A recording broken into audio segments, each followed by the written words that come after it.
રાતના અંધારામાં ખુલ્લું ખડગ લઈ અશ્વત્થામા આવ્યો.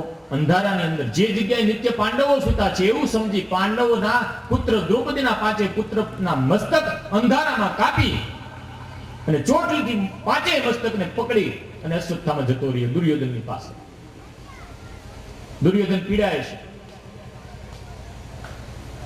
કણસે છે. લે દુર્યોધન મિત્ર, આ પાંડવોના પાંચ મસ્તક. અને દુર્યોધનને આશ્ચર્ય થયું કે ઘડીકમાં આ આખી સેના હણાઈ ગઈ ને આ પાંચ પાંડવો કોઈના તાબે ન છે ને એના મસ્તક લાવીને આપે એટલે નાની સુની વાત નથી. કહે છે કે દુર્યોધને પાંચેય મસ્તકને એમ દબાવ્યા, પાંચેય ભૂકો થઈ ગયા. અશ્વત્થામા, આ પાંડવોના મસ્તક એટલા કોમળ ન હોય. તપાસ કરી ખબર પડી કે આ પાંચે પાંડવો નથી, આ દ્રૌપદીના પાંચ દીકરાઓના મસ્તક છે. અને દુર્યોધન રડ્યો છે તેની કે અશ્વત્થામા તે આ શું કર્યું?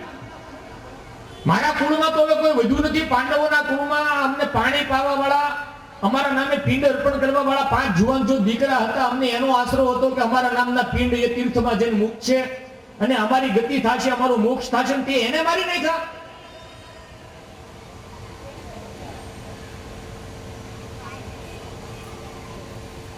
અમારા વંશની અંદર તે કોઈ પાણી પાવા વાળું રહેવા ન દીધું. અશ્વત્થામા, પહેલા તો હર્ષ થયો દુર્યોધનને અને પછી શોક થયો. દુર્યોધનને શ્રાપ હતો કે હર્ષ અને શોક બંને થાય ને ત્યારે દુર્યોધનનું મૃત્યુ થાય. પહેલા પાંચેય પાંડવોના મસ્તક છે એમ કરી ઘા કર્યો ને તો દુર્યોધન રાજી થઈ ગયો એટલે હર્ષ થયો. અને પછી ખબર પડી કે આ પાંચ પાંડવોના મસ્તક નથી, આ તો અમારા કુળના પાણી પાવા વાળા પાંચ વંશજોના મસ્તક છે. એટલે દુખી થવા લાગ્યો, રડવા લાગ્યો. હર્ષ શોક બંને એક સાથે દુર્યોધનને છે અને એ જ ઘડીએ દુર્યોધનનું મૃત્યુ થયું.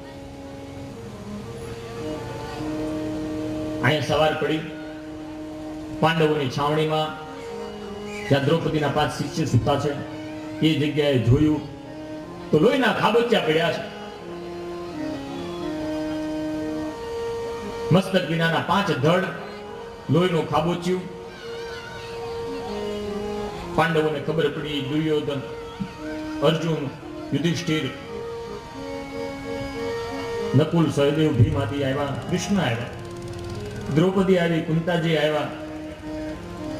દ્રૌપદી શોક કરે છે, મારા આ પાંચ દીકરાઓ જુવાન જોત કુમારના હત્યારો કોણ? રાતના અંધારામાં આવું નિંદનીય કર્મ કોણે કર્યું? અર્જુન ઉતાવળો થઈ ગયો. દ્રૌપદી, પાંચાળી, તું ચિંતા ન કર. તારા આ પાંચ દીકરાના હત્યારાને આજ સાંજ થતાને હું લઈને આવીશ. એનું મસ્તક કાપી એને એના માથાનો પાટલો બનાવીને એની માથે કરે બેહાડીને પુત્રના શોકનું સ્નાન ન કરાવું તો મારું નામ અર્જુન નહીં. પ્રતિજ્ઞા લીધી અર્જુને.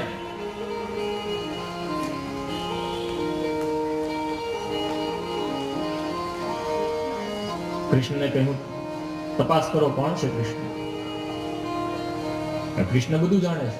એને તો આઈડિયા કર્યો તો પાંડવોને ઉભા કરીને બીજે હુવડાવ્યા, એની જગ્યાએ દ્રૌપદીના પાંચ પુત્રને હુવડાવ્યા.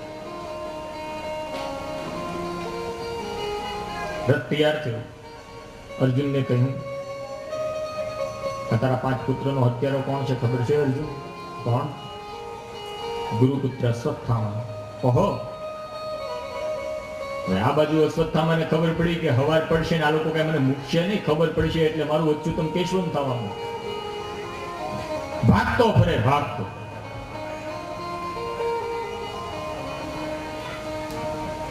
રથ તૈયાર કર્યો. કૃષ્ણ વિના સારથી રથારૂઢ થઈ અર્જુન કૃષ્ણને આજ્ઞા કરે, પકડો અશ્વત્થામાને. રથની નજીક આવતો જોઈને અશ્વત્થામા દોડ્યો છે. કૃષ્ણે કહ્યું, અર્જુને કહ્યું, વસુદેવ રથને ઉભો રાખો. કેમ? કે મારો દુશ્મન છે, મારો વૈરી છે, જેની સાથે મારે યુદ્ધ કરવાનું છે ને એ દોડતો જાય છે, એની પાસે રથ નથી, મારે રથ રખાય નહીં. અર્જુન રથથી નીચે ઉતરી ગયા. ત્યારે યુદ્ધની અંદર પણ ધર્મ હતો, નીતિ હતી. આજે ધર્મની અંદર યુદ્ધ આવી ગયું. પેલા યુદ્ધ થતા ને તો ધર્મને કેન્દ્રમાં રાખીને થતા, ધર્મની રીતે થતા. આખો દિવસ યુદ્ધ થતા પણ શંખનાદ થઈ જાય, સંધ્યા થઈ જાય, યુદ્ધ બંધ થઈ જાય ને એટલે દુશ્મનની છાવણી ને બંને હામી છાવણીના લોકો એકબીજાના પક્ષમાં જઈને ખબર અંતર પૂછતા. કારણ કે ત્યારે ધર્મ હતો, યુદ્ધ બંધ થઈ ગયું, શંખનાદ થઈ ગયો, હવે યુદ્ધ ન થાય. ત્યારે યુદ્ધની અંદર ધર્મ હતો ને હવે ધર્મમાં યુદ્ધ આવ્યું.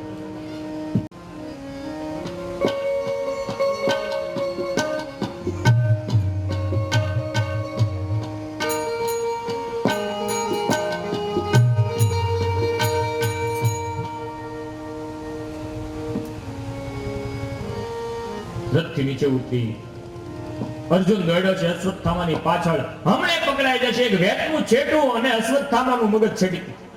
હમણે પકડાઈ જશે. બચવાનો છેલ્લો એક ઉપાય છે. શું? બ્રહ્માસ્ત્ર. તરત બાથામાંથી બાણ કાઢ્યું, બ્રહ્માસ્ત્રનો મંત્ર ભણી અનુસંધાન કર્યું અને છૂટું મૂક્યું બ્રહ્માસ્ત્ર. હાહાકાર થયો, વાદળા ગરજવા લાગ્યા. બ્રહ્માસ્ત્ર અર્જુનને મારવા માટે આવે છે ને અર્જુન કૃષ્ણના ચરણમાં, બચાવો કૃષ્ણ, આ કયું તે તમને બાળે. કૃષ્ણ કહે આ બ્રહ્માસ્ત્ર છોડ્યું છે અશ્વત્થામાએ, બચવાનો એક જ છેલ્લો ઉપાય એની પાસે છે, હવે કોઈ બચવાનો બીજો માર્ગ નથી ને એટલે આ બ્રહ્માસ્ત્ર એને છોડ્યું. પણ તારા ઉપર ગુરુની કૃપા કેવી જોતો ખરો. એના દીકરાને બ્રહ્માસ્ત્ર ચલાવતા શીખવાડ્યું, તને બ્રહ્માસ્ત્ર ચલાવતા શીખવાડ્યું અને પાછું વાળતા શીખવાડ્યું. તું એક એના બ્રહ્માસ્ત્રની સામે તારું બ્રહ્માસ્ત્ર છોડ, બ્રહ્માસ્ત્રને પોતાના મંત્ર શક્તિ દ્વારા પાછા ખેંચી લે. ધર્મ સંપૂર્ણ થયો ત્યારે અર્જુન કૃષ્ણના ચરણમાં ગયો છે. કૃષ્ણએ ઉપાય બતાવ્યો. અશ્વત્થામાએ છોડેલા બ્રહ્માસ્ત્રની સામે અર્જુને પોતાનું બ્રહ્માસ્ત્ર છોડ્યું અને બંને બ્રહ્માસ્ત્ર આકાશમાં ટકરાણા. પ્રલયકાળ થવા લાગ્યો, હાહાકાર નથી ગયો પૃથ્વી ઉપર. મંત્ર શક્તિ દ્વારા અર્જુને બંને બ્રહ્માસ્ત્રને પાછા ખેંચ્યા. પકડ્યો અશ્વત્થામાને અને જ્યાં મારવા જાય અટકી ગયો. મગજમાં આવ્યો, ઓહો ગુરુપુત્ર.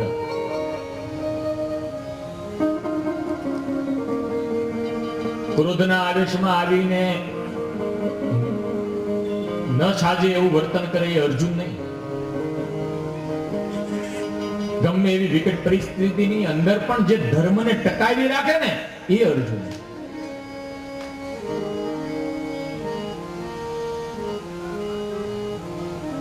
ક્રોધમાં આવેશમાં આવીને ન લેવાનું પગલું એને લીધું નહીં. સંયમ રાખ્યો. ઓહો ગુરુપુત્ર, મારાથી મરાય નહીં આને. દ્રૌપદીના 5 પતિ છે ને એનું રહસ્ય છે આમાં. દ્રૌપદી એટલે ભક્તિ, દ્રૌપદી એટલે દયા. દયા કેવી હોય તો દયા નીતિને વરે, ધર્મને વરે, રૂપને વરે, જ્ઞાનને વરે, જીવને વરે અને બળને વરે. યુધિષ્ઠિર છે ધર્મ નીતિ. ધર્મની સાથે દયાની સાથે નીતિ હોય. નીતિની અને ધર્મની સાથે દયા એટલે કે દ્રૌપદી હોય. અર્જુન આત્મા છે, આત્માની સાથે દયા હોય. ભીમ બળ છે, બળની સાથે દયા હોય. જો બળ દયા વગરનું હશે તો કોઈ પણ જગ્યાએ કામે લાગશે, એ બળનો દુરુપયોગ થશે. તે બળની સાથે દયા હોવી જોઈએ એટલે દ્રૌપદી હોવી જોઈએ. નકુલ એટલે રૂપ, સહદેવ એટલે જ્ઞાન. રૂપ અને જ્ઞાનની સાથે પણ દયા અર્થાત કે દ્રૌપદી હોવી જોઈએ. આ 5 પતિઓનું રહસ્ય છે. ગુસ્સામાં વિવેક નથી ભૂલ્યો, તરત કૃષ્ણના ચરણે ગયો. કૃષ્ણ તમે કયો શું કરવું? કે તારો અપરાધી નથી અર્જુન, આ પાંચાળનો અપરાધી છે, એની પાછળ લઈ જા, જે નિર્ણય કરવો એને કરવા દે. અશ્વત્થામાને પકડ્યો, લઈ ગયા દ્રૌપદીની પાસે. દ્રૌપદી રડે છે.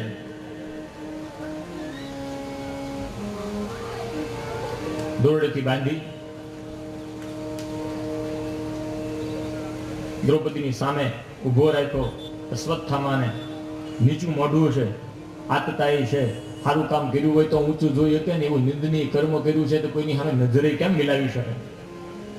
સુતેલા 5 કુમારોનો હત્યારો છે એટલે નજર કોઈની સામે મેળવવાની શક્તિ રહી નથી. નિંદનીય કર્મ કર્યું છે. અર્જુન બોલ્યો, લે પાંચાળી, તારા 5 દીકરાનો હત્યારો. રડતી દ્રૌપદી જામ નજર કરીને સામે ગુરુપુત્રને ઉભેલો જોયો અને પોક મૂકીને રડવા લાગી. પુત્રના શોકમાં નહીં, આ નિંદનીય કર્મ કરવા વાળો કોઈ બીજો નહીં, ગુરુનો દીકરો છે ને એટલે રડી છે દ્રૌપદી. તથાહમ પશુવતમ પાસબદ્ધમ અવાંગમુખ જુગુપ્સિતેનમ કૃષ્ણાપતમ નિરીક્ષ્ય કૃષ્ણાપત ગુરુમ કૃતો વાસ સમભાવા કૃપયા નનામ ચ.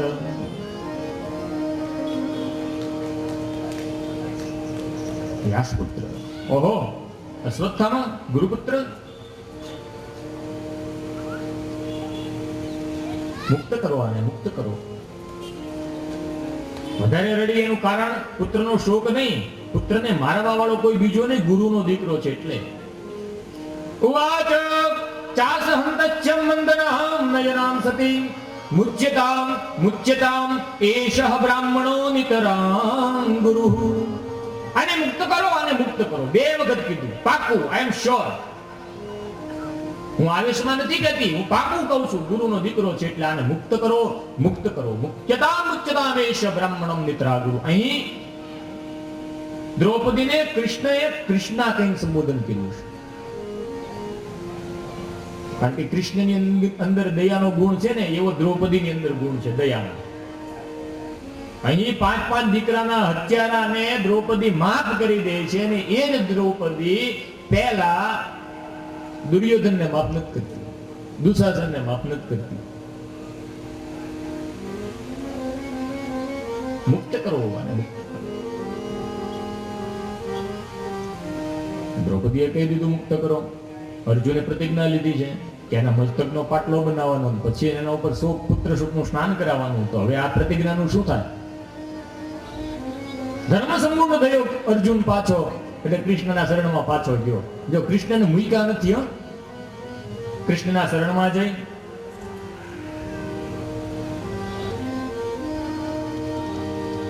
તમે ઉપાય બતાવો. કૃષ્ણ કે આતતાઈને મારવો જ જોઈએ, એનું મૃત્યુ નક્કી જ હોય, એને મારવો જ જોઈએ. જેને આવું નિંદનીય કર્મ કર્યું એને મુક્ત રખાય નહીં. ભીમે તરત જ હાથ શાબાશી આપી, શાબાશ, મારવો જ જોઈએ, કારણ કે એના ફેવરમાં મારવું તોડવું તું પહેલા ગમે ભીમને. સરસ. તો કૃષ્ણ કહે પણ આ બ્રાહ્મણ છે, બ્રાહ્મણ ગુરુપુત્ર છે, એટલે એની હત્યા શિર છેદનથી નહીં, શિખા છેદનથી થશે. આને મરાશે પણ ગળું કાપી નહીં, ચોટી કાપી.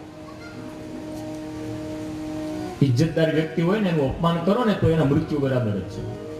એને કઈ મારવાની જરૂર નથી. જેની ઇજ્જત હોય એની વાત છે. કે નાક વાળો માણા હોય ને, પ્રતિષ્ઠા વાળો માણા હોય ને ગામમાં, એને કોઈક દી તમે હારા મોઢે ન બોલાવો ને તોય તે રાડ નાખી જાય, તો એના મૃત્યુ બરાબર છે. તો હું એટલો બધો પ્રતિષ્ઠા વાળો ગામમાં મારું નામ ને આ કોઈ મને બોલાવે નહીં. પ્રતિષ્ઠા વાળા વ્યક્તિનું અપમાન તમે કરો ને એના મૃત્યુ બરાબર છે. પૂજવા યોગ્ય વ્યક્તિની તમે પૂજા ન કરો તેના મૃત્યુ બરાબર છે. સેવા યોગ્ય આપણા વડીલોની સેવા તમે ન કરો તેના મૃત્યુ બરાબર છે. એટલે કૃષ્ણ કહે છે આ તો એને મારવો જ જોઈએ, પણ આ ગુરુપુત્ર છે એટલે એની હત્યા શિર છેદનથી નહીં, શિખા છેદનથી થશે. એટલે બ્રાહ્મણોની ચોટલી કાપી નાખો ને એની હત્યા બરાબર, કારણ કે બ્રાહ્મણોનો એન્ટેના છે આ બધો. કેબલ અહીંથી પકડાય, ટાવર છે. હવે બધું જ્ઞાન પ્રાપ્ત થાય ને અહીંથી જ થાય. આમ તો હિન્દુ માત્ર શિખા અને સૂત્ર રાખવા જોઈએ, આવું ધર્મ કહે છે. કોઈ પણ વર્ણનો હોય, હિન્દુ છે તો શિખા એટલે કે ચોટલી, ચાંદલો અને યજ્ઞોપવિત, આ હિન્દુ માત્ર રાખવાની વાત છે. હવે માત્ર બ્રાહ્મણો રાખે છે, એમાં જનોય રાખે છે, ચોટલી તો બ્રાહ્મણ નથી રાખતા ઘણી જગ્યાએ. આની વાત નથી, છે બધા શરમાય છે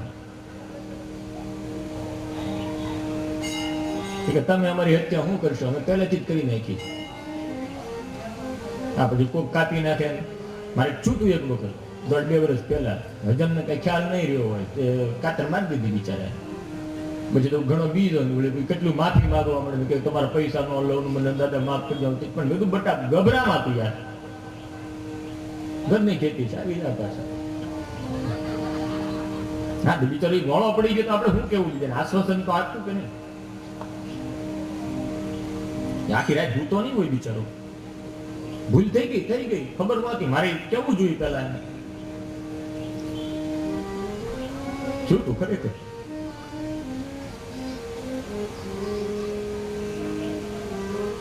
હમણાં બ્રાહ્મણો નથી રાખતા ચોટલી કે આપણે ગામ વળી હત્યા કરે એની જગ્યાએ આપણે વળી સ્વ છે ને આત્મસમર્પણ કરી દેવું. શું કામ રાખવી જોઈએ ચોટલી? ઇજ્જત વાળા હોય ને એની ચોટલીની વાત છે. શિખા એટલે પ્રતિષ્ઠા. આ મંદિરની ઉપર જે ધજા છે ને એની શિખા છે.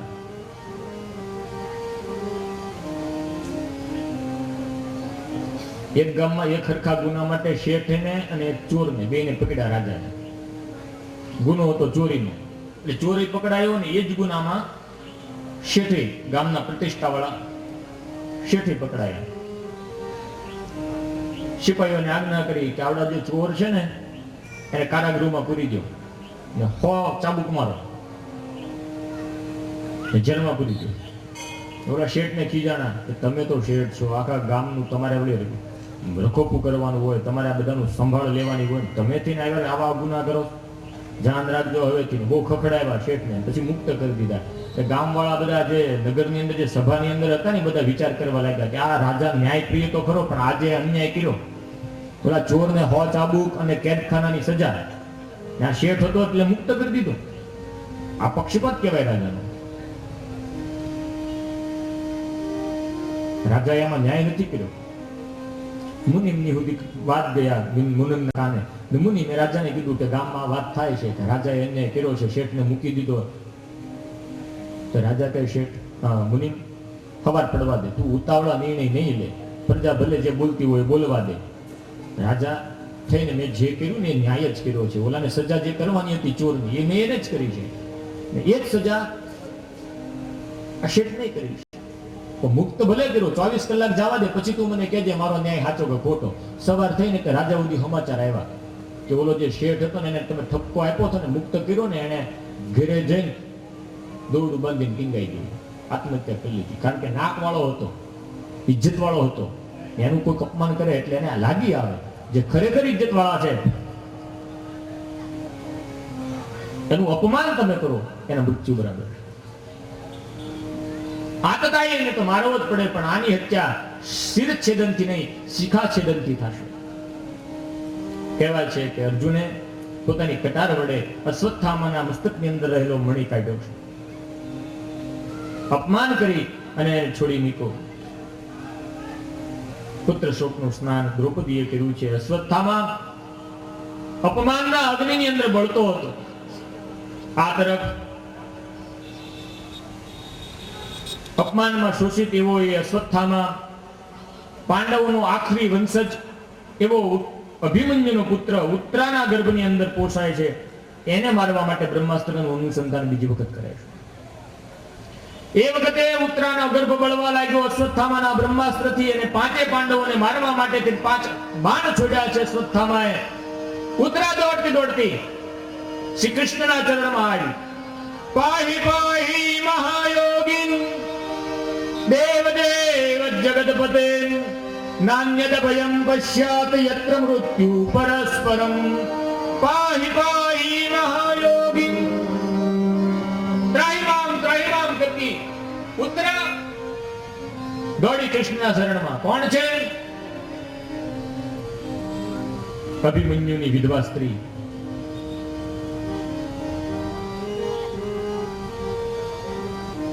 વિરાટ રાજાની દીકરી. સીધી ક્યાં ગઈ? કે કૃષ્ણના ચરણમાં. શા માટે? કે હાહુ માએ શીખવાડ્યું છે કે દીકરા જ્યારે જ્યારે વિપત્તિ આવે ને ત્યારે તારા 5 સમર્થ સસરા છે ને એના ભરોસે રહેતી નહીં, હું બહુ રહે.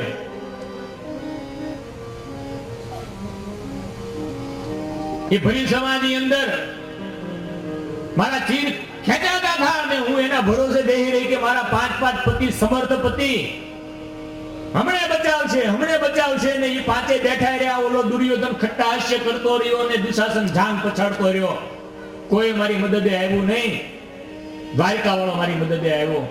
એટલે ઉતરા આ તારા હાહરા ભલે બળવાળા રહ્યા, ગદાધારી રહ્યો ને બાણાવાળી રહ્યો ને નીતિ વાળો રહ્યો ને તો બધું છે ને ઉપર છલ્લું છે, બાકી હકીકતે બધા ખોખલા છે. જેથી જરૂર પડે ને ત્યારે દ્વારકાનાથના શરણે જાજે. ઈ સિવાય કોઈનો અન્યાય શ્રેય તું કરતી નહીં. હા હું માએ શીખવાડ્યું છે વહુને. એટલે અત્યારે ઉતરા દોડતી ગઈ સિદ્ધિ કૃષ્ણના શરણમાં. પાહી પાહી મહાયોગી ત્રહિમામ દેવ જગતપતે નાન્યદ ભયમ પશ્યાત યત્ર મૃત્યુ પરસ્પરમ. મારું મૃત્યુ થાય તો ભલે થાય હે દ્વારકાનાથ, મારા ઉદરની અંદર પોષાતા એ પાંડવોના આખરી અંશને તમે બચાવ્યું. પોતાનો જીવ બચાવવાનું આ ઉતરાય નથી કીધું. નાન્યદ ભયમ પશ્યાત યત્ર મૃત્યુ પરસ્પરમ.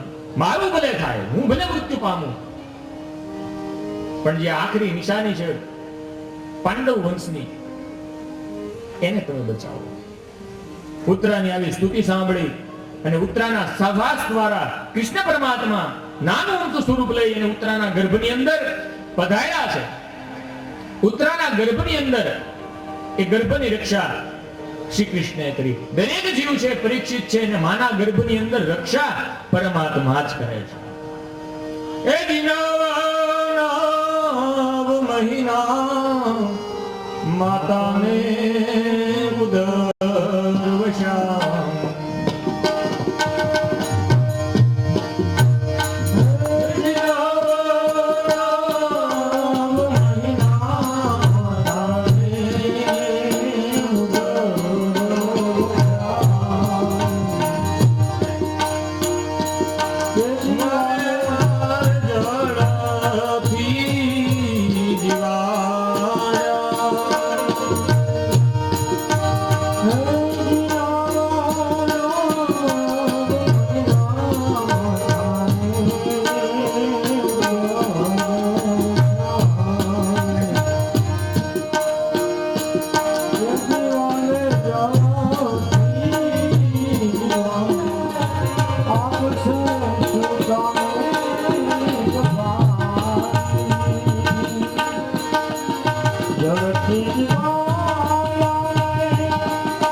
सवे काज सारन धरो का धारण निवारण करेगा न थादा तो वाकू दीदा तू तमाकू खबर है खुदा तू जो आपे बरेगा रो अपना से नाम वे जिंदा मीना जीने को जली ना वो आपे भरेगा मुरादम कहेगा मुकद्दर के अंदर जीने का तो भाया न ताया करेगा यूं ही नाम कारण सवे काज कारण धरो का धारण निवारण करेगा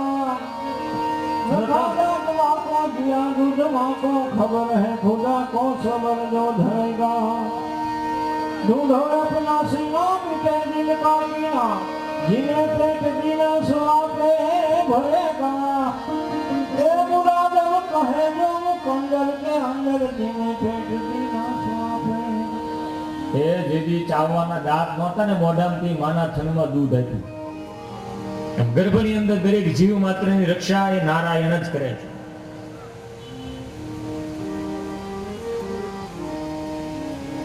નામ છે એનું વિષ્ણુરાજ પણ ગર્ભની અંદર એ નારાયણને જોવે છે ને પરીક્ષા કરે છે એટલે એનું નામ પરીક્ષિત એવું પડ્યું છે ગર્ભની અંદર ભગવાને રક્ષા કરી પોતાના સુદર્શન ચક્ર વડે 5 પાંડવોને મારવા મૂકેલા એ 5 બાણોને ભગવાને કાપ્યા છે પાંડવોની રક્ષા કરી છે હવે કૃષ્ણ દ્વારકા જવાને માટે તૈયાર થયા રથ તૈયાર કર્યો રથની ઉપર આરૂઢ થયા અને જ્યાં રથનું એક ચક્કર પૂરું થાય ત્યાં તો સામે કુંતા માતા આવીને ઊભા રહી ગયા રથ ઊભો રહી ગયો બે હાથ જોડ્યા કુંતા માતા એને કૃષ્ણ હેઠા ઉતર્યા રથની અરે ફૈબા હું કરો છો મને પાપમાં પાડોમાં કેમ અરે હું ભત્રીજો મારે તમને પગે લગાય તમે ફૈબા તમારે મને થોડું પગે લગાય ભત્રીજો ફઈને પગે લાગે કે ફૈબા ભત્રીજાને પગે લાગે કૃષ્ણ ને કે કુંતા માતા ફેરવીને કાન પકડાય મને ખબર છે ભત્રીજો ભલે તું પછી પેલા તમારા ભાઈનો દીકરો ભત્રીજો નહીં પેલા તું સાક્ષાત પરમેશ્વર છો ને હું એને પગે લાગુ કૃષ્ણ કાન પકડ્યા કે ઓલા ફૈબાને ખબર પડી ગઈ હવે મજા નહીં આવે લીલા કરવાની ભત્રીજો કે તો મજા આવે દીકરા કરીને વાહે હાથ ફેરવે તો મજા આવે ને હવે તો આ પગ દાબવા બે છે ફૈબા તો લીલાની કઈ મજા એમાં થોડી છે જો ખબર પડી ગઈ ફૈબા કે હું ભગવાન છું કે હા તો માગો હું જોઈ કે કુંતાજીએ સ્તુતિ કરી છે કુંતાજીએ માગ્યું એવું દુનિયાની કોઈ સ્ત્રી ભગવાન આગળ માગશે નહીં મને ખબર છે બે હાથ જોડીને કુંતામાં ઉભા રહ્યા રથ ઉભો રહી ગયો કૃષ્ણ હેઠે ઉતર્યા અને કુંતા માતાજીએ કૃષ્ણની સ્તુતિ કરી શ્રીમદ ભાગવતની અંદર સુંદર સ્તુતિ છે આવડ્યા નથી જાજો સમય હજી કપિલ મુનિને લાવવાના છે હજી પહેલા સ્કંદની અંદર આટો મારીએ છીએ ખેર આવશે જે આવવા છે બરોબર છે અત્યારે કૃષ્ણનું ભજન કરી લઈએ નમસ્કારથી પ્રારંભ કરે કુંતા માતા અને નમસ્કારથી સ્તુતિ પૂરી કરે છે મજા જુઓ દરેક શ્લોકની અંદર કુંતા માતાએ નમસ્કાર કર્યા નમસ્તે પુરુષં તુ આદ્યમ ઈશ્વરં પ્રકૃતે પરમ અલક્ષ્યમ સર્વભૂતાનાં અંતર્બહિરવસ્થિતમ નમસ્તે પુરુષં તુ આદ્યમ કોને નમસ્કાર એ પરમ પુરુષને ભત્રીજાને નહીં ભાઈનો દીકરો નહીં નમસ્તે પુરુષં તુ આદ્યમ ઈશ્વરં પ્રકૃતે પરમ લક્ષ્યમ સર્વભૂતાનાં અંતર બહિર અવસ્થિતમ જે અંદર પણ છે જીવ માત્રની અંદર અને જે આ જીવ માત્રની બહાર પણ છે એવા પરમ પુરુષને હું વંદન કરું છું સુંદર મજાની સ્તુતિ છે કૃષ્ણાય વાસુદેવાય દેવકી નંદનાય ચ નંદ ગોપકુમારાય ગોવિંદાય નમો નમઃ હું આ દેવકીના દીકરાને નહીં નંદ ગોપનો જે કુમાર છે એને નહીં સાક્ષાત પરમેશ્વર જે ઈશ્વરમ તત્વ છે ઈશ્વર છે એને હું વંદન કરું છું હવે માંગુ છું કૃષ્ણ તમારી પાસે તમે કીધું ને what can I do for you શું કરું તમારા માટે એક કામ કર શું વિપદ હસંતુ ન હસસ્વત આ કૃષ્ણ કાના પછી ફરતો નહીં વિપદ હસંતુ ન હસસ્વત તત્ર તત્ર જગદ્ગુરો ભવતો દર્શનમ યસ્યાદ પુનર્ભવ દર્શનમ ન પુનર્ભવ દર્શનમ વિપદા સંતુ ન સત્વ. આ શું વિપત્તિ? ઓહો ભૈબા, મારા મંદિરે આવે ને બે હાથ જોડે ને હું રાજી થાવ તો બધા હું માગે? ગાડી, બંગલા, રૂપિયા, પૈસા. તમે માગવા ભૂલ કરો છો, વિપત્તિ માંગો છો. ભૂલ થાય ભાઈ કે ભૂલ નથી થતી, હું સામે હાલીને માંગુ છું. વિપત્તિ આ સંકટ શા માટે હું પૂછું? પૂછવાનું હું એમાં વિપત્તિ હોય ને તો તું હો. સુખ આવે ને તું ભાગી જા. હવે યુધિષ્ઠિર રાજા થઈ ગયો ને તારે જવું દ્વારિકા. ક્યાં સુધી રહ્યો તું? કે જ્યાં સુધી પાંડવો ઉપર વિપત્તિ હતી ને ત્યાં સુધી. હવે સુખના દિવસો આવ્યા, યુધિષ્ઠિર રાજા થઈ ગયો, યુદ્ધ જીતી ગયા. હવે સુખના દિવસો આવ્યા ને તું યો ગયો, તારે જવું છે દ્વારકા. આવું સુખ અમારે જોતું નથી. વો સુખ પર પથ્થર પડો રામ હૃદય સે જાય. આવું સુખ અમારે જોતું નથી. રામાયણ હનુમાનજી કહે છે, કહ હનુમંત વિપત્તિ પ્રભુ સોઈ.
આપણે લૌકિક જે સંપત્તિ ગણીએ ને એને સુખ ગણીએ તો એ સુખ નથી. સંપત્તિનો અભાવ એને આપણે દુઃખ ગણીએ તો એ દુઃખ નથી. તો વિપદો ને વિપદ, સંપદો ને સંપદ, વિપદો વિશ્વનમ વિશ્વ. અરે ભગવાન ભૂલાય ને એ જ વિપત્તિ. સંપન્ન નારાયણ સ્મૃતિ. અને ભગવાનનું નામ આપણે લેતા હોય, શરીર હાજુ તાજુ હોય, દેવ દર્શને જાતા હોય ને ભગવાન યાદ હોય ને, બસ આ જ સુખ. એનાથી વિશેષ સુખ કયું? એ કુંતા માતા માગે વિપદ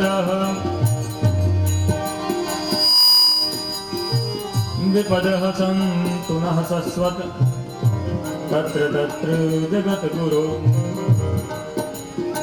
ભવતો દર્શનમ યસ્યા પુનર્ભવ દર્શનમ. એવી વિપત્તિ આપ ભગવાન કે અમે સુખમાં પણ તને ભૂલીએ નહીં. જ્યારે જ્યારે અમારા ઉપર વિપત્તિ આવી ને કૃષ્ણ, ત્યારે તું દ્વારકા છોડીને અમારા સુધી આવ્યો. દ્રૌપદીના ચીર હરણ ત્યારે તું આવ્યો. લાક્ષાગ્રહમાં પાંડવોને મારવા લાક્ષાગ્રહ હળગાવ્યું દુર્યોધને, કૃષ્ણ તું આવ્યો. મહાભારતનું યુદ્ધ થયું ત્યારે તું બચાવવા આવ્યો. અનેક વખત વિપત્તિ આવી. હે કૃષ્ણ, વિપત્તિની અંદર જ તું દોડતો આવ્યો દ્વારકા મુક્તિ. તો અમને આવી વિપત્તિ ગમશે તો અમને વિપત્તિ આપ. કુંતા માતાજીએ સુંદર સ્તુતિ કરી છે કે તું અમને મુક્ત કર આવી વિપત્તિઓમાંથી. અથ વિશ્વેશ વિશ્વાત્મનં વિશ્વમૂર્તે સ્વકેશુ મે સ્નેહ પાસમ મિમં ચિંતી દ્રઢમ પાંડુષુ વૃષ્ણિષુ. કે તું અમારા ભવબંધનને કાપ. કૃષ્ણ, તું કુહાડા સમાન છો. તારા આ ચરણ છે ભવસિંધુ ગૌતમ. તો આ ભવસાગરને પાર કરાવ. તો અમારા બંધનને, બેવડા તેવડા બંધનને કાપી નાખ. જો પુરુષ છે ને એક જ જગ્યાએ બંધાયેલો હોય. કોણ પુરુષ?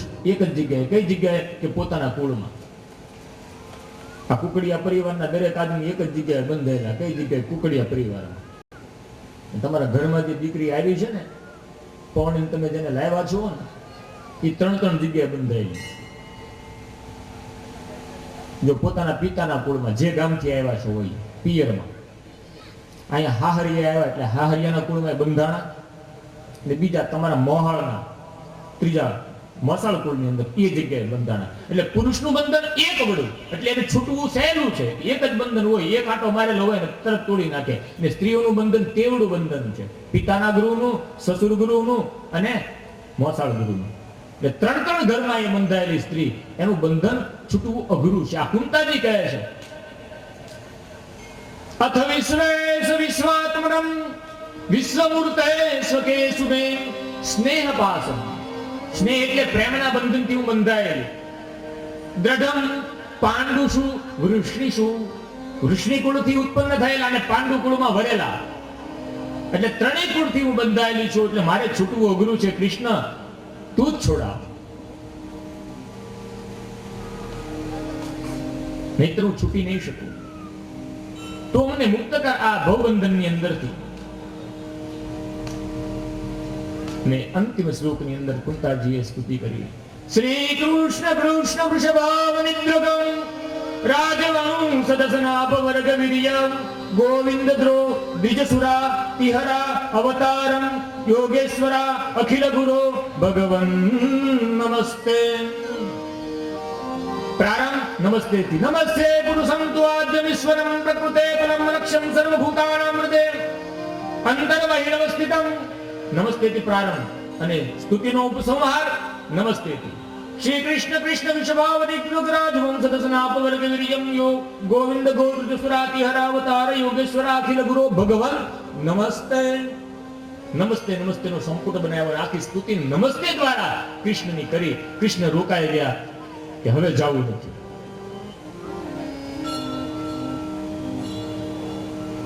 એટલે દ્રૌપદીને અભિમાન થયું. જોયું મેં હાડીનો કટકોલો ફાડીને બાંધ્યો ને, એટલે મારા ઉપર પ્રેમ રાખીને કૃષ્ણ રોકાઈ ગયા. કુંતાજી કે ના ના ના, હું હમણાં રથની આડી ઊભી રહી ને એટલે રોકાઈ ગયા. પુત્રાને છું ના ના ના, હમણાં હું દોડતી આવીને કૃષ્ણના ચરણમાં પ્રાર્થના કરીને મારા ગર્ભની રક્ષા કરીને ભાણેજ બહુ થાય પુત્રા, એટલે રોકાઈ ગયા. મામા હારા છે. અર્જુનને થયું કે ના ના, મારો તો સારથી છે એટલે રોકાણા. યુધિષ્ઠિરને કહ્યું ના ના, હજી તું રાજા થયો ને એટલે રોકાણા છે, મને માર્ગદર્શન આપવા માટે. બધાને એમ થાય કે કૃષ્ણ મારા માટે રોકાણા, કૃષ્ણ મારા માટે રોકાણા. કૃષ્ણ મનમાં કહે છે હું તમારા કોઈના માટે નથી રોકાણો. કોના માટે રોકાણા? ભીષ્મ પિતામહ માટે, કે જેનું મૃત્યુ નજીક છે. શિર સૈયાની અંદર, બાણોની સૈયાની અંદર સુતેલા છે, રણભૂમિની અંદર. અને અંત સમયે દર્શન આપવાનો કોલ કર્યો છે કૃષ્ણએ. એટલે અંત સમયે દર્શન દેવા માટે કૃષ્ણ રોકાઈ ગયા છે. આ બાજુ કુરુક્ષેત્રના મેદાનની અંદર અર્જુનને વિચાર થયો કે આ બધા મારા સગાઓને મારે એને કેમ હણવા, અને ગીતાના જ્ઞાન દ્વારા અર્જુનના એ શોકને મટાડ્યો અને યુદ્ધ થયું. યુદ્ધ જીતા. હવે યુધિષ્ઠિર રાજા થયો ને, હવે યુધિષ્ઠિરને શોક થયો. ધર્મનો ઉપદેશ કરવો. કૃષ્ણ કે મારું કામ નહીં, આમાં તો હું કાચો પડું. અર્જુનને સમજાવી શકાય, ધર્મને ન સમજાવી શકાય. ધર્મને કોણ સમજાવે? કે દાદો બેઠો છે. કોણ? ભીષ્મ પિતામહ. હાલો ન્યા. યુધિષ્ઠિર, ભીમ, અર્જુન, નકુલ, સહદેવ, 5 પાંડવો, કુંતા માતા, દ્રૌપદી સહિત કૃષ્ણ સાથે રણભૂમિમાં આવ્યા. બાણની છૈયાની અંદર ભીષ્મ પિતામહ સૂતા છે. અંત સમય નજીક છે. ઉત્તરાયણના પવિત્ર દિવસો આવ્યા છે.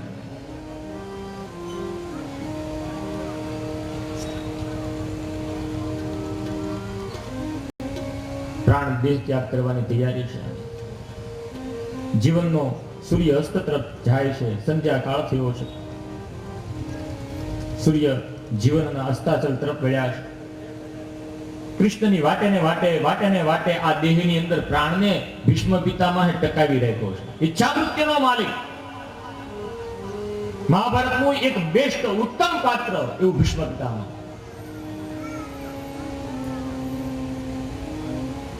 પાંડવોને લઈ અને કૃષ્ણ આવ્યા રણભૂમિમાં. કૃષ્ણ અર્જુનને કહે, યુધિષ્ઠિરને કહે, તને જે શોક થયો ને એનું સમાધાન મારી પાસે નથી, ભીષ્મ દાદાની પાસે જા, એ તારા બધા પ્રશ્નોનું સમાધાન કરશે.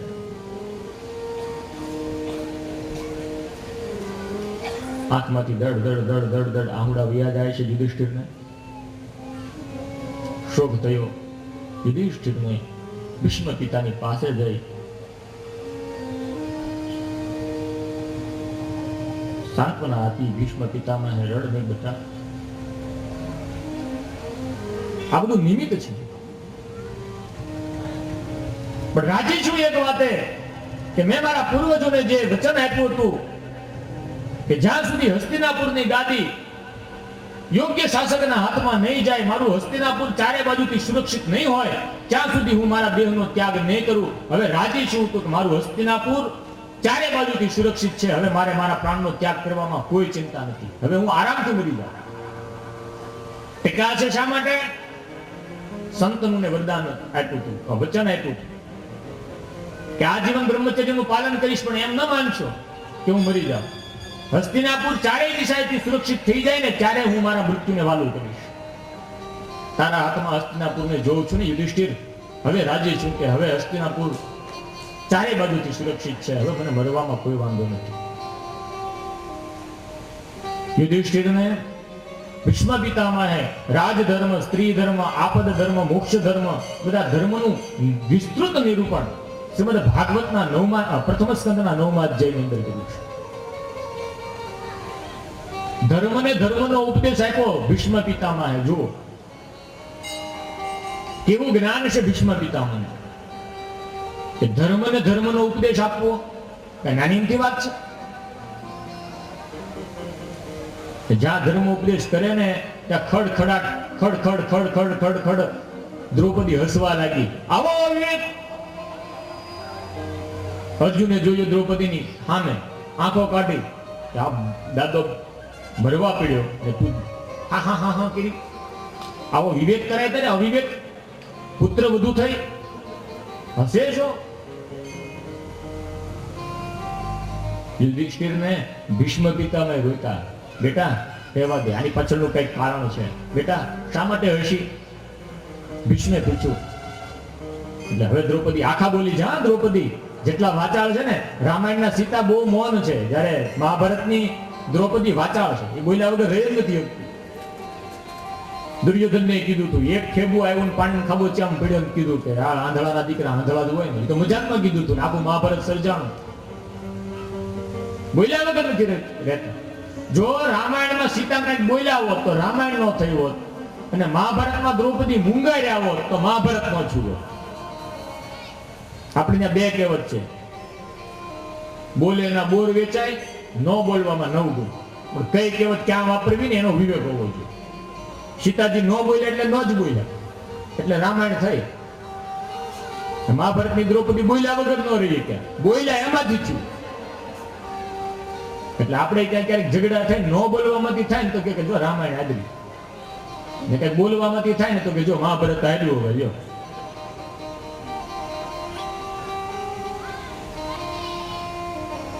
ભીષ્મ પિતામહે ટોયકા યુધિષ્ઠિરને, યુધિષ્ઠિર પુત્ર વધુ હસે છે, એની પાછળનું કઈક કારણ છે, બોલ બેટા શા માટે હસે છો?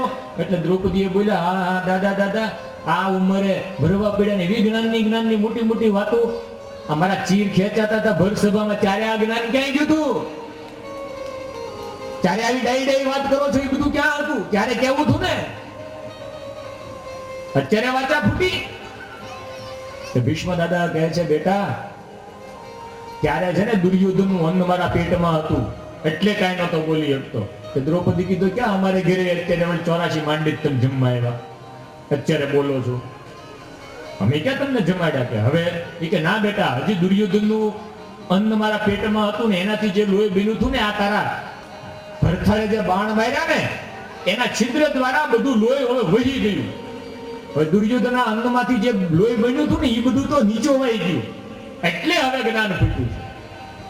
એટલે જેનું તેનું ખાવું નહીં, જ્યાં ત્યાં જેનું તેનું, જ્યારે ત્યારે. બહુ વિવેક રાખો. અન્ન પડી ગયું એટલે આપણે વિચારીની જેવા થઈ જાય. ભીષ્મ પિતામહને એ અન્ન નતું મૂક્યું તો આપણે તો કઈ વિસાતમાં.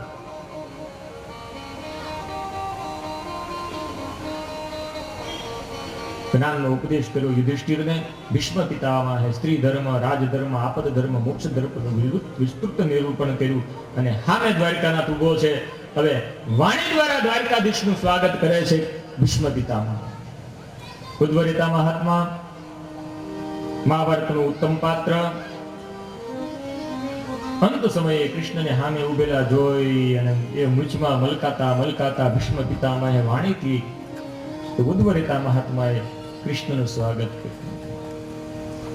સદેવ દેવો ભગવાન પ્રતીક્ષતા કલેવરં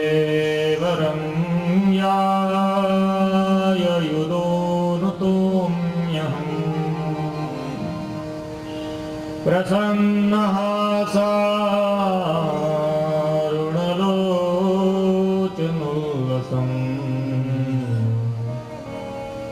મુખાંબુજોદ્યાનપથ ચતુર્ભુજ. કૃષ્ણે વરદાન આપ્યું છે અંત સમયે હું તમને દર્શન દેવા આવીશ, અને વચન પાળ્યું છે. ભીષ્મ પિતામહ રાજી થયા. કૃષ્ણ અંત સમયે દર્શન દેવા આવ્યા. આ જીવનનું સાફલ્ય છે. જીવનનું ફળ શું? આપણી ભજનનું, આપણી ભક્તિનું ફળ શું? કે અંત સમયે ભગવાન આપણને દર્શન દે. બહુ પૈસા વાળો ને બહુ પહોંચ વાળો માણસ હોય તો અંત સમયે કોણ આવે? ડોક્ટર. 2-5 વકીલો આવે વસિયતનામું કરવા. છોકરા બાંધે નહીં ને એટલે એને બોલાવે. સંતો આવે. સંતો કોઈ ઉદ્ધવરેતા મહાત્મા હોય ને એને ત્યાં જ આવે અંત સમયે દર્શન દેવા માટે. એ અંત સમય છે અને ભગવાન દર્શન દેવા માટે આવ્યા છે. સાથે સાથે અનેક અનેક સંતો પધાર્યા છે. બધાનું વાણીથી ભીષ્મ પિતામહે સ્વાગત કર્યું અને મન અને ઇન્દ્રિયોને કૃષ્ણની અંદર સ્થાપિત કરી બે હાથ જોડી વાણી વડે કૃષ્ણે બધાનું સ્વાગત કર્યું. મનને ભગવાનની અંદર લગાડ્યું અને સુંદર સ્તુતિ એવી ભીષ્મ પિતામહે કૃષ્ણની કરી છે. ચાલો આપણે પણ થોડાક શ્લોકોનું ગાન કરીએ અને ભીષ્મ પિતામહે કરેલી સ્તુતિને સાંભળીએ. શ્રી ભીષ્મ ઉવાચ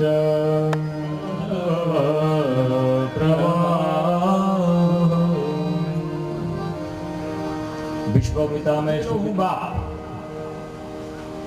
મરતા પહેલા એક વિચાર આવ્યો છે કે મારી આ દીકરીના લગ્ન કરી દઉં. લ્યો ભીષ્મ પિતામહની દીકરી આજીવન બ્રહ્મચર્યનું પાલન કર્યું. પંચમહાભૂતોએ જેના શુક્રને સ્પર્શ નથી કર્યો એવા ઉદ્ધવરેતા મહાત્મા ભીષ્મ પિતામહ એની દીકરી.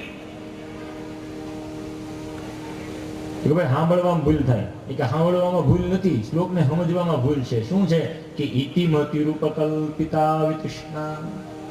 આ મતિ રૂપી બુદ્ધિ છે ને ભીષ્મ પિતામહ કહે એનો હું બાપ છું. મારી મતિ છે ને અત્યારે એટલા વર્ષનો છો છું. છોકરાના ઘેરે છોકરા, એના ઘેરે છોકરા, એના ઘેરે છોકરા, 5-5 પેઢી હાલે છે ને છતાં મારી દીકરીને મેં કોઈને પરણાવી નહીં. એટલે મતિ હજી કુંવારી છે. આપણી મતિ કુંવારી છે કે ના ના? કેટલી જગ્યાએ પરણી આપણી મતિ તો. બંગલામાં પરણી, ગાડીઓમાં પરણી, રૂપિયામાં પરણી, છોકરામાં પરણી, છોકરામાં પરણી. આપણી મતિ બધે લાગી.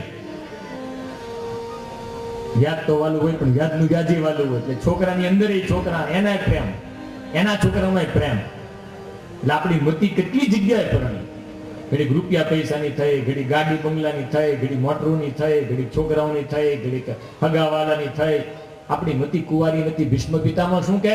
મારી મતિ એ યુવાન છે અને હવે હું મરવા પડ્યો. બાપને એક જ ચિંતા હોય કે દીકરીને કોઈ યોગ્ય ઠેકાણું મળે ને તો હોપી દો, એટલે પછી જિંદગી ગમે એમ નીકળે, વાંધો નહીં. બાપને આ એક જ ચિંતા હોય. મને એક ઠેકાણું મળ્યું, કયું? તમે. મારી આ કુંવારી કન્યાનો મરવા પડેલો બાપ, હવે તમે મારી દીકરીનું પાણી ગ્રહણ કરો. કૃષ્ણ કહે પણ તમારે તો પરણાવી દેવી તમારી દીકરીને. પણ દીકરીને પૂછવું છે, છોકરીને પૂછવું જોઈએ ને, એની મરજી વિચારવી જોઈએ ને. પેલા આપણે બોલાવે મહેમાનોને મળવા, પછી વળી 15-20 મિનિટ વળી થોડીક મુલાકાત કરે, એકબીજાના વિચારોને સમજે, પછી દીકરીને પૂછે તને ગમ્યું? એમ તમારી મતીને તમે પૂછ્યું કે હું ગમું છું કે નહીં? પછી અઢળ હાયલું ન હાયલું કોને ખબર? કૃષ્ણની ચિંતા છે એટલે પૂછે છે કૃષ્ણ. અર્જુન ભીષ્મ પિતામહને તમારી દીકરી મને આ ઠપકારી દેવી, પણ તમારી દીકરીને પૂછ્યું છે હું ગમું છું કે નહીં? ભીષ્મ પિતામહ કે હા મેં પૂછ્યું છે. શું?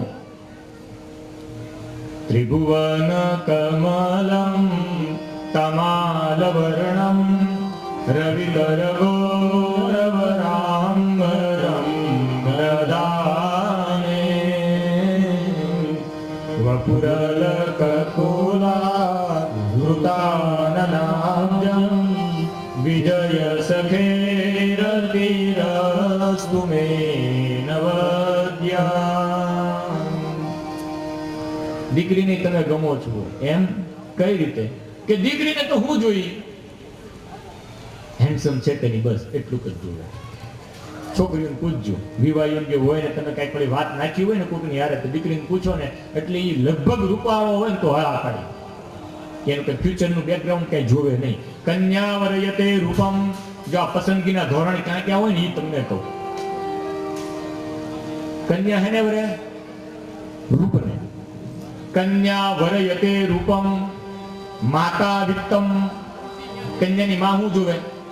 રૂપિયા વાળો છે કે નહીં, ગાડી લઈને આવ્યા છે કે બસમાં આવ્યા છે એ જોવે. કન્યાના મમ્મી જોવા આવે એટલે કઈ રીતે એન્ટ્રી પડે છે, પર્સનાલિટી જોવે. કન્યા શું જોવે? રૂપવાળો છે કે નહીં, શું લુકિંગ હેન્ડસમ? યસ, ઓકે, તો આઈ સો ગુડ, આઈ ઇન્ટરેસ્ટેડ. અને કન્યાની માં હેમાં આવ્યા, બસમાં કે ગાડી લઈ, ઈ જોવે. કન્યા વરયતે રૂપમ માતા વિત્તમ પિતા સુતમ. પિતા શું જોવે? અત્યારે ભયા પૈસા ન હોય તો નોકરી ધંધો સારો છે ને લાઈફ ટાઈમ જોવે એ લોકો. અત્યારે ભલે લોને ન લે ને ગાડી લઈને આવે એની કરતા વગર લોને બસમાં આવે એ સારું. અત્યારે તો આવ્યું ને દેખાદેખીનો સમય છે, ઉછીની લઈને આવો પણ ગાડી લઈને આવો, પછી ભલે વળ લેવા પડે, પછી ભલે વળ ખાવાય પડે. કન્યાનો બાપ શું જોવે? સારી નોકરી છે ને, છોકરો પાટું મારે ને પાણી કાઢે એવો છે કે ને ઈ જોવે, કેવો પાવર છે એમાં. અત્યારે ભલે ન હોય પણ છોકરાની અંદર તેજ હશે તો આજે નહીં તો કાલ ગાડી બંગલા વાળો થાશે. એટલે પિતા શ્રુતમ બાંધવાનામ કુલમિચ્છન્તિ. હગાવાલાને હેમાં રસ હોય? આપણા કુળના છે ને, આપણી સાઈડના છે ને, આપણે માયલું છે ને, આપણે બધા ઓળખીએ છીએ ને, આમાં હગાવાલાને એમાં રસ હોય. હા વજાણ્યામાં નથી ગયા ને એમ જોવે. કન્યા વરયતે રૂપમ માતા વિત્તમ પિતા સુતમ બાંધવાનામ કુલમિચ્છન્તિમ મિષ્ટાન્નમ ઇતરે જના. પાડોશીને પૂછો તો એને હામાય રસ ન હોય, એને લાડવામાં રસ હોય. એ કે હા તમ તારે સારું જ છે, અમે જોયું છે, તો અમને બોલાવજો, અમે આવશું ખાવા. બાંધવાનામ કુલમિચ્છન્તિમ મિષ્ટાન્નમ ઇતરે જના. એટલે ભીષ્મ પિતામહ કહે છે મેં જોયું છે કે મારી દીકરીને તમે ગમો છો, કારણ કે દીકરી શું જુએ? કન્યા વરયતે રૂપમ, કન્યા રૂપને વરે. એ દીકરીઓને પૂછવું છે, સાંભળી લેજો, માત્ર રૂપનું નહીં જોતા. હવે તો એવા વળી પટિયા પાડી પડીને નીકળી જાય ને વળી માગી ગાડીઓ લઈને ઘણા આટા મારે. બાપાને પૂછજો. આ ભીષ્મ પિતામહ જે બેઠો છે ને તમારી માથે, એની મતી રૂપી કન્યા તમે છો. દીકરીઓ બાપને પૂછજો. આખી જિંદગી બચાવી છે, ઇજ્જત ગામમાં વળી મોઢું દેખાડ્યા જેવું રાબે નથી. આ તો જસ્ટ કહું છું બેટા.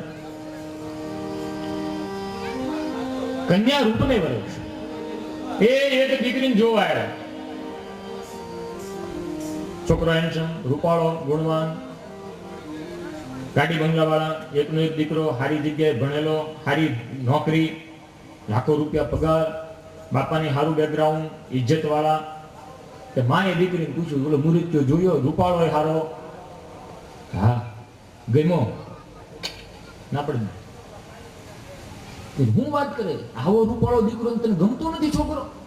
એકનો એક છે, સારી નોકરી છે, બાપા પૈસા વાળા છે, પાંચમાં પૂછાય છે, નામ છે, ઇજ્જત છે. એ તને ગમતો નથી. એ કારણ તો કે કયા કારણથી નથી ગમતું એ મને કે નથી ગમતો એટલે નથી ગમતો, કે પણ એનું કારણ તો હોય ને બેટા, બતાવ મને. એટલે આગળ બીજો કોઈ મૂર્છ હોય તો અમે ધ્યાન રાખીએ, તને કઈ વસ્તુ ગમતી નથી ગમતી એનો અમને ખ્યાલ હોય તો છોકરા જોવામાં અમને ખ્યાલ આવે. એ કે માથામાં તેલ નાખ્યું,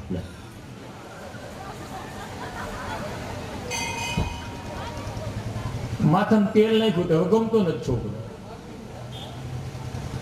પસંદગીના ધોરણ ક્યાં ક્યાં જાય છે. પેલા છોકરાને પસંદ કરતી હોય ને પછી ડગલે પગલે ટોક ટોક કરે, આવું માથું નહીં ઓળો, તમે આવું ઓળો, આવા કપડા નો સારા લાગે આવા પહેરો, આવા બૂટ ન સારા લાગતા આવા પહેરો. ડગલે પગલે ટક ટક ટક ટક ટક ટક ટક ટક ટક ટક વરદીમાં આખો ચેન્જ થઈ જાય બિચારાને. પછી શું કે ખબર તમે પેલા જેવા નથી યાર, તે નોંધ રે તે બદલી નાખ્યો, પેલા જેવા નથી રહ્યા. એ નહોતો જ થાવ, એ પેલા જેવો જ હતો બિચારી, પણ તે ટક ટક કરી એને ચેન્જ કરી નાખ્યો બિચારાને. કન્યા શું જોવે? કન્યા વર્યતે રૂપમ. એટલે ભીષ્મ પિતામહ કહે છે કૃષ્ણ મારી દીકરી તમને વરસે, કારણ કે તમે કેવા છો? હેન્ડસમ. ત્રિભુવન કમલમ તમાલ વર્ણમ રવિકર ગૌરવ રામવરમ દદાને વપુરલ કકુલા કૃતાત્મનાબ્જમ વિજય સખેર કિરસ્તુ મે નવદ્યા. એ માત્ર રૂપાળો હોય ને તો ન હાલે, એમાં તાકાત હોવી જોઈએ, શૌર્ય હોવું જોઈએ. હા માય કાંગલો હોય એ રૂપને શું કરવું? તો ભીષ્મ પિતામહ ઈ મેં જોયું મારી દીકરીએ શું? યુધિતુર કરજો વિધુમ્ર વિશ્વ કચુલલિતા સમવાપ્યલં કૃતાસ્તે મમ નિશિત શરે વિવિધ્યમાનં કવિવિરચાક્યવચેષ્ણુકુષ્ણ આત્મા. શૌર્ય કેવું કે કુરુક્ષેત્રના રણમાં યુદ્ધની અંદર સારથી બનેલા કૃષ્ણ જે અશ્વની લગામ ખેંચી અને રથના પૈડાની અંદરથી ઉડતી ધૂળથી આખું શરીર ખરડાયેલું, અને એની અંદર જે તમારું શૌર્ય પ્રગટ થતું હતું મારી મતિ રૂપી, કારણ કે તમારી સામે હતો ને